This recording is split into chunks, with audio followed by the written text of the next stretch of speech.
E no próximo domingo, o nosso pregador convidado, Moshe Rosen, o fundador da Jews for Jesus, e nós o convidamos, antes sequer de eu pensar em fazer uma série sobre Romanos. Então eu pedi a Aaron para mandar um fax para ele do meu sermão. Então quando ele vier, ele já vai saber o quanto a mensagem de hoje é relevante para ministrar aos judeus. Ele já nos disse, vamos conversar a respeito. É impressionante para mim que um homem vindo pregar, um judeu convertido, virá pregar logo após eu fazer este sermão, baseado nas palavras primeiro para o judeu e também para o grego. Então eu acredito que Deus está agindo nisso, espero que vocês procurem pela mão dele nessa manhã, nas suas vidas. Vamos ler esse texto mais uma vez. Vamos ver o contexto.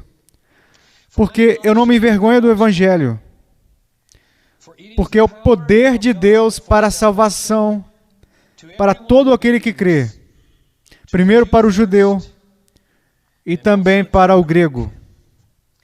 Agora, antes de entrar nessa última frase, eu quero ressaltar com vocês para todo. Não perca isso. O Evangelho é o poder de Deus para a salvação, para todos aqueles que creem. Isso são notícias empolgantes para aqueles que vêm até este lugar carregando algo que a gente sente que vai impedir isso. A família errada, o histórico moral ruim, a tradição errada, a preferência sexual errada, as conexões étnicas erradas, o nível socioeconômico errado, a filiação partidária errada, errado, e portanto sem esperança para mim neste lugar religioso. Então essa palavra é muito empolgante para mim. Todo aquele que crê. Só uma coisa te separa da salvação: incredulidade. Nada mais pode te separar. Você pode deixar isso te separar. Você pode dizer, ele não vai aceitar alguém dessa maneira. Isso é você, este não é Deus. Ou talvez seja o diabo te tentando. Mas não aceite, coloque a palavra de Deus contra isso.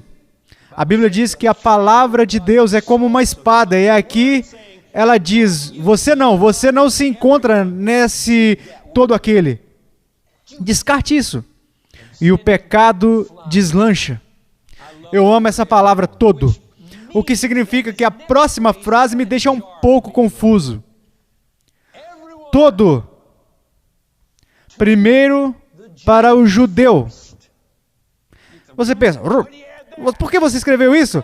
De onde saiu isso? Que tipo de prioridade é essa? Primeiro para o judeu e também para o grego. Grego aqui não significa habitantes da Grécia. É uma palavra para gentil. Era assim que todos falavam. Quer dizer, todos aqueles que não são judeus. Isso está no contexto que Paulo está usando.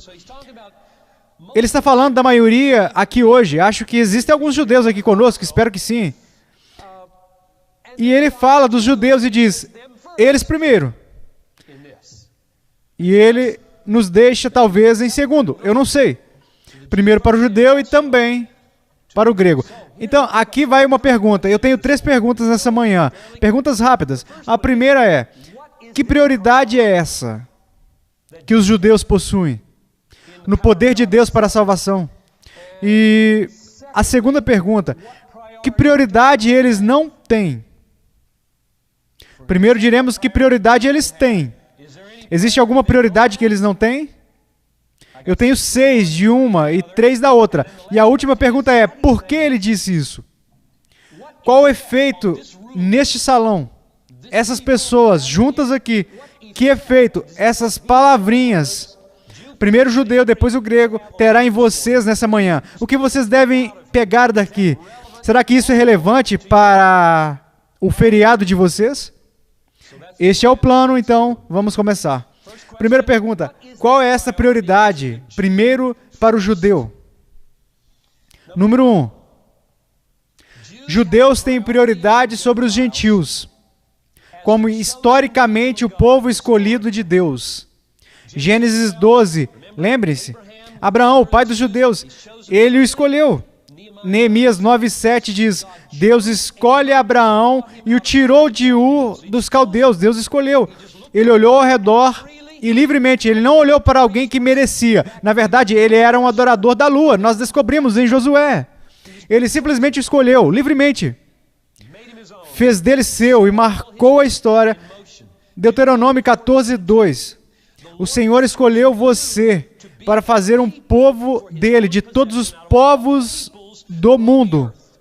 Isso é muito ofensivo. Isso não é nem um pouco politicamente correto. Ele escolheu você de todos os povos para focar a atenção histórica por muito tempo. E deixem que as outras nações sigam o seu caminho, diz em Êxodo 14.